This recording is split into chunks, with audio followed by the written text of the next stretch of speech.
Welcome! Today, we're going to explore a single number. And what's fascinating is that within a particular wisdom tradition, this number is believed to reveal a hidden architecture, a kind of pattern that connects our bodies, our world, and maybe even the cosmos itself. So let's start with this question right here, because it really opens up the whole framework we're looking at. What if a single number could connect your body to the very fabric of the universe?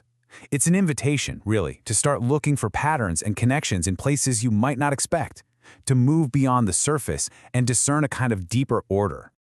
Okay, so a number in the body. We're going to start not with something abstract, but with something incredibly concrete, the human form.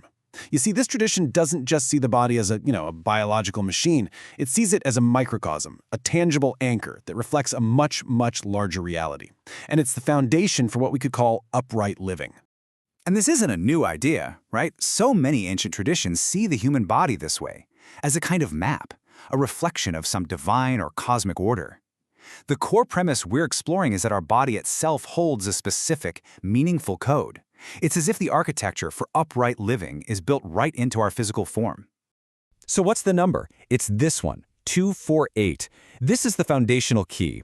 According to the Talmud, this is the exact number of distinct limbs and organs in the human body. Now, that might just sound like an old anatomical count, but it's incredibly precise, and as we're about to see, it is anything but random. All right, next up, the code of creation. We're going to see how this simple anatomical count, 248, actually builds into this really sophisticated linguistic and ethical code. It's all about connecting our physical structure to a framework for conscious, deliberate action. Now, to understand this next layer, we need to talk about a specific tool for discernment, and it's called gematria. It's an ancient method. You find it in Jewish mysticism, where every Hebrew letter is also a number, so words have numerical values. The whole idea is that you can use this to find these hidden relationships, these deep connections between different words and concepts. And here's the first major link. It's absolutely brilliant. You take the Hebrew phrase for "in the image of God," B'Tselem Elohim, and you calculate its gematria. What do you get? 248. So the physical body, with its 248 parts, is seen as a direct numerical reflection of this divine phrase. It's like our very structure is encoded with the stamp of being created in the image of God. But the connection goes even deeper, and this is where we see a really powerful alignment. It's said that each of those 248 parts of the body corresponds to one of the 248 positive commandments in the Torah. So think about that. Your physical structure mapped directly onto your potential for conscious, constructive action. Our physical being is literally a map of our ethical potential. Okay, now we're going to zoom out. This is the fabric of reality. Because this number, 248, doesn't just stop at the human scale. It expands, shifting from defining our bodies to describing the very substance of creation itself. This is where it gets really mind-bending. And here's the leap. Check this out. The Hebrew word for primordial matter or substance is chomer, and guess what its gematria is? 248. The exact same numerical pattern that defines our bodies also defines the raw, fundamental stuff of the universe. This suggests this incredible, profound unity between our own personal architecture and the cosmic blueprint. Now remember, in this way of thinking, the letters themselves are like elemental building blocks. So you've got the letters of Homer, Chet, Mem, and Resh. Now watch what happens when we just rearrange them.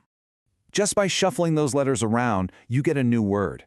The raw ingredients, the substance, it's all the same, but its expression, its meaning is totally transformed. And this is what you get.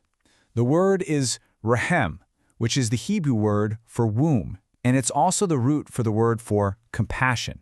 So this linguistic shift from chomer, matter, to rahem, womb, suggests that primordial substance isn't just inert stuff. No, it's born from a womb of divine compassion.